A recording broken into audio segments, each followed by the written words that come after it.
Hi, I'm Nan Simonsen. I'm a nationally board certified health and wellness coach, and I'm playing, so I'm inviting you along.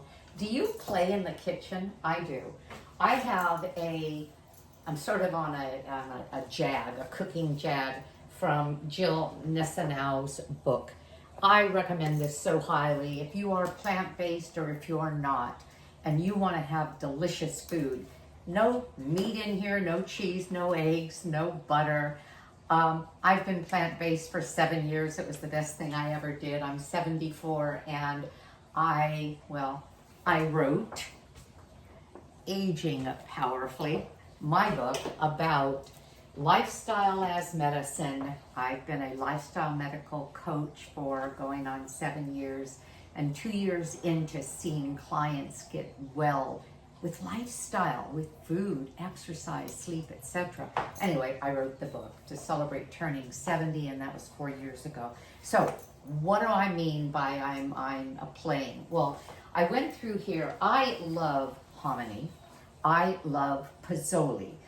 I have my husband's daughter, so she's my daughter, 23 years old, lives in Albuquerque, New Mexico, and we went up to Santa Fe when we stayed there once, and we stayed in Santa Fe a few days. There's a restaurant there that does vegan Posole, and it was a verde, the green style of Posole soup. And oh my gosh, we just couldn't get enough of it. Well, since then, anything I find with hominy, I want. Well, she has, and I was looking through the book, and there it was, and I had the ingredients. Posole chili. Well, I don't like a really thick chili as much as I like a soup. So I'm going to play a little with this, but it's primarily her recipe. And the first thing I put in is onions. Now I'm doubling this. And if you watch my channel, you'll see that most of the time I'll say to you, well, I've doubled that. And the last thing I made just recently, I tripled and just used a bigger Instapot. Her book, I didn't say that, did I? I just showed it to you, is Vegan Under Pressure. And you can have a stovetop pressure cooker, but also an Instant Pot, and that's what we're doing here. And she refers to it, I believe, as an Instant Pot. One of the valuable benefits of this is that I can saute and then go right into pressure cooking. So into a dry Instant Pot, I put onions. By dry, I mean there was no oil, even though she is not, well, with most of my cooking, most of my recipes, it is not salt-free and not completely oil-free always, but most of the time, and definitely sugar-free. But I don't add oil to my recipes. I don't see a point of it, and there's a number of reasons why, so I'll just leave it at that. And she has 1 or 2 tablespoons of oil in this. If I doubled it, it would be 1/4 of a cup of oil. That's 500 calories added to this. I don't count calories, but I am aware that those 400 calories could have been, gosh, 3.5 pounds of broccoli. They could have been 4 big, juicy, delicious apples. Why waste them on something I can't even taste? So that's kind of part of my philosophy. Okay. I am stirring this just for a couple of minutes to soften the onion and to take off its sharp bite. This chili is so interesting because Posole, the soup, if it's not vegan, usually depends or begins with pork or pork shoulder. The vegan one begins with a vegetable broth. It's mainly hominy with a little bit of beans. This is a lot of beans and a little bit of hominy, so that's where I deviated. Instead of using 1 can of hominy, I doubled the recipe and did 2, and then I added another another big can of hominy. So this has a lot of bean, a lot of hominy, and I needed my 8-quart Instapot. You know, the funny thing is I got this thing oh gosh, just when I went plant-based, oh, a few months into it, because I saw Tammy of Nutmeg Notebook and Chef AJ all using Instapots, and I bought one and it scared me and I didn't touch it for many months. And now I can't, well, I use it constantly. My freezer is getting low, and I like making big quantities of things and putting them in the freezer, and I like things to be simple. As soon as I get this stirred up and in the pot, I get to walk away for, well, really as long as I want while it comes down in pressure. So, okay, the onions, they're not browning. That's not what I want, and that's not what we're giving it time to. We're just giving it time to weep and slightly caramelize. The next thing I'm going to do, let me make sure I'm doing this in the order that she wants me to. The onions, oh, garlic.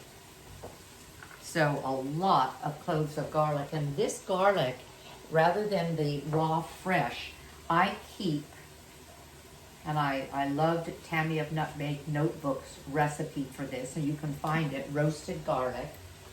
I keep garlic in the freezer, roasted. Initially, after it's been roasted, 1.5 pounds at a time. I can get 1.5 pounds of fresh organic garden garlic from Costco.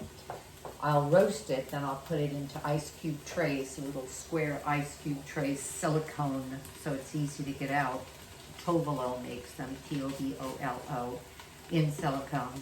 And they hold 2 tablespoons each, but just as important, if I pack in these little roasted garlic cloves, it's maybe 8-10 cloves per little square, maybe even more than that.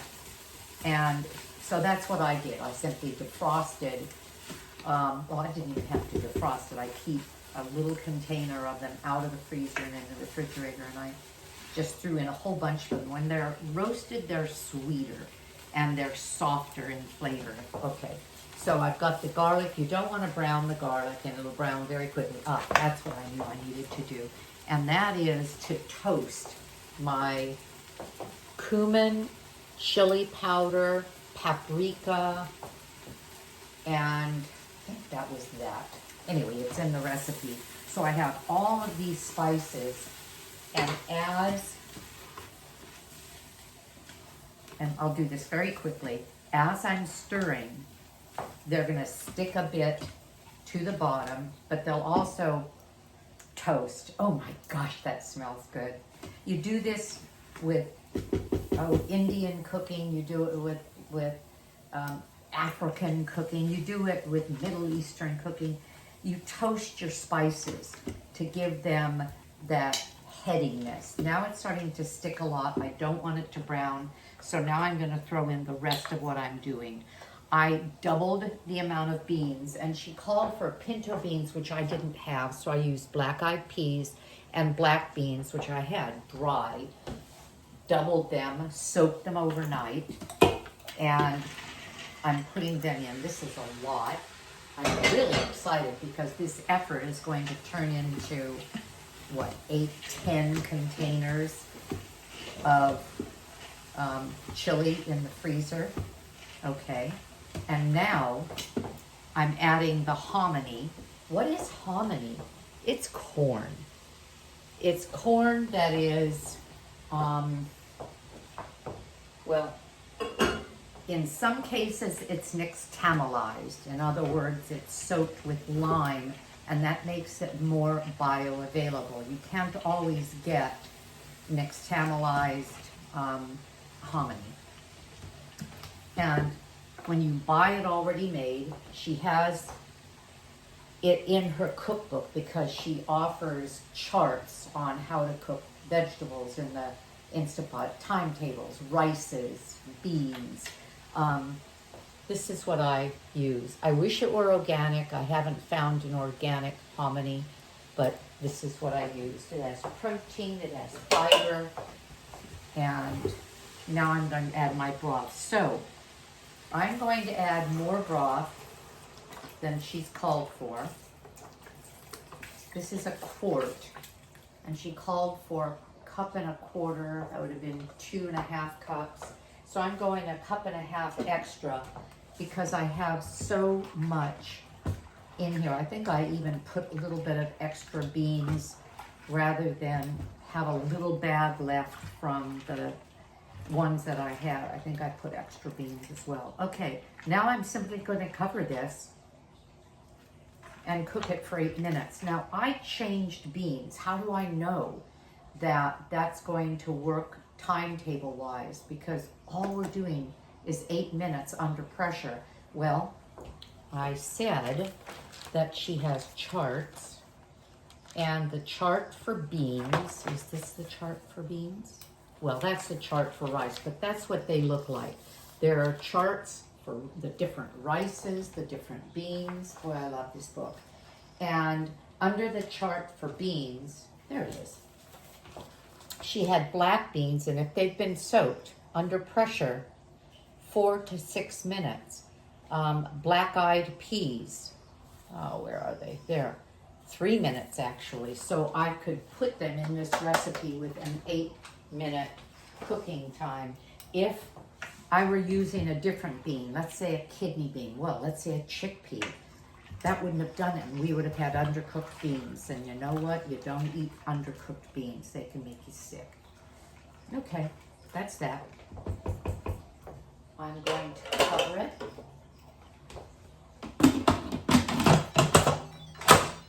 Turn off the saute. I've had the saute function on.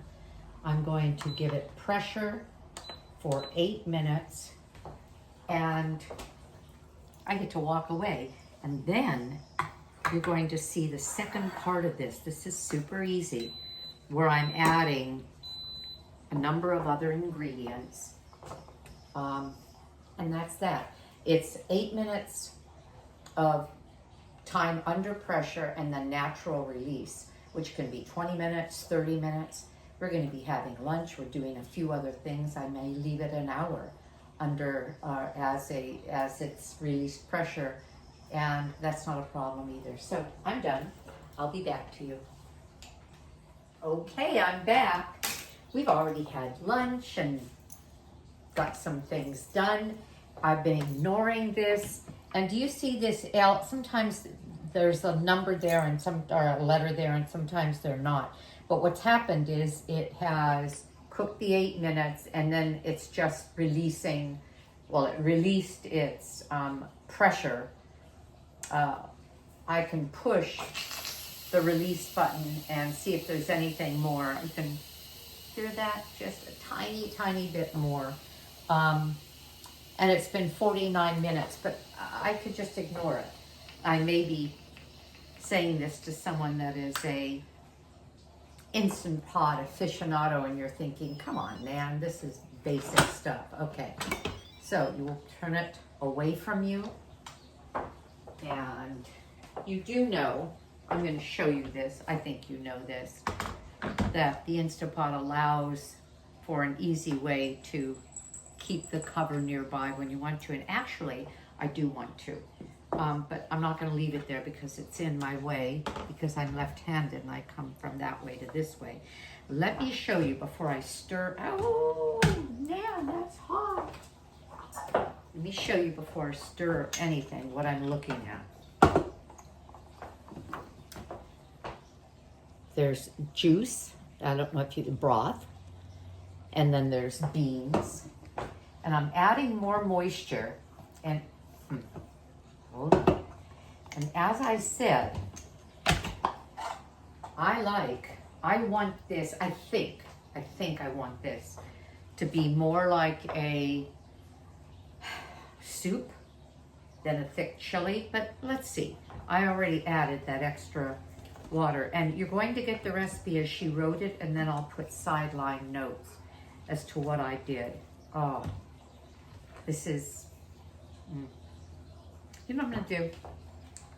I'll bring this to you, turn this down until you can watch me. How's that? All right, now I'm going to add some other ingredients. I'm going to put the cover on for 3 minutes. So I'm adding corn, and actually it could be fresh or frozen corn. This was frozen and it's barely defrosted. I'm adding diced fire roasted tomatoes, and if you can get them with chilies, that's fine too. She even says that, or just diced tomatoes. And I have, here. I have 2 cans. Again, I'm doubling the recipe. And I like the Mere Glen organic. And the fire roasting really gives it some depth of flavor.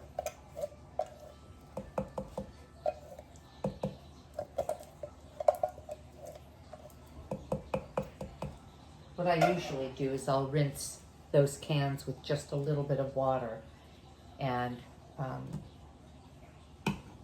then put that in so that I'm not wasting any flavor or product at all. Okay, I can do that later actually too. Okay, so, and so I just added tomato sauce. It would have been 8 ounces, but it is double. And then what amounts to 6 ounces of tomato paste. This is, 6 tablespoons of tomato paste, which is 10 ounces, 6 tablespoons. This can is 10 tablespoons. So I'm gonna take about, what is that, 2/3 of the can, 3/4 of the can. The thing about a recipe is it doesn't have to be exact. You can leave things off, you can add things on. As a matter of fact, the recipe called for onions, wasn't specific, and I used half white onion and half red onion, because that's just what I had. So stirring it all together, this looks marvelous. And here, that's just beautiful. I am going to see and she said she serves it with brown rice. I am going to make it more into a soup. Afterwards, I'm going to add some additional broth because we just like it that way. But I could see you loving this. And many people just like a chili. Put rice on the side. Doesn't this look great?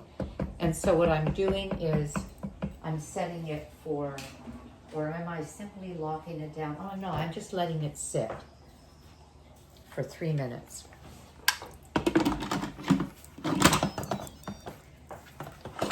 There we go. And that's not even exacting. It's on the keep warm setting, which it usually is, and so it is being heated, but I'll let it sit. I will, there we go. I'll show it to you plated and see what you think. Be back. All right, I am back. This is so beautiful. I've given it a minute or so I can pick it up. And nope, can't pick it up from the bottom. Look, isn't that pretty? And let me show you what it's going to look like. You know, this wasn't going to be dinner tonight. There was something else. And then I thought, you know, it's going to be hot for a long time. Dinner's in 3 hours. Guess what's dinner tonight? I love eating out of a large bowl. And I said to you, no, I'm going to make it more soupy. Well, maybe I won't. Maybe I'll serve it like this with some brown rice on the side. Why don't I put some red onion on it, a little bit of chopped cilantro, and then this is something I love.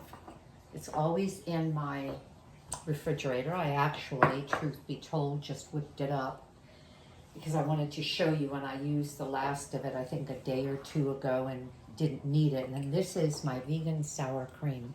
It's made out of silken tofu. I'm going to include the link. It takes moments. box of silken tofu, couple of tablespoons of lemon juice, and a half a teaspoon of each garlic, onion, granules or powder, and salt if you use salt. And I think I'll just drop some of this around. And what I like to do is stir it in. It's like sour cream. I'm adding more protein to the dish, not that I need to, because tofu is protein. And it cools it. Lemon, everything about it is cooling there. Isn't that nice? Okay, we're done. Thank you. Give me a thumbs up if you like what you saw. Please subscribe, and we'll pass the word that aging powerfully is something everyone can do with Lifestyle is Medicine, which includes a plant-centered, plant-forward, plant-full diet. Just more plants and less processed food. Bon appetit. I'm back because I realized I didn't do what I always do, and that is to say to you, have a great day, because I know I'm going to. Bye-bye.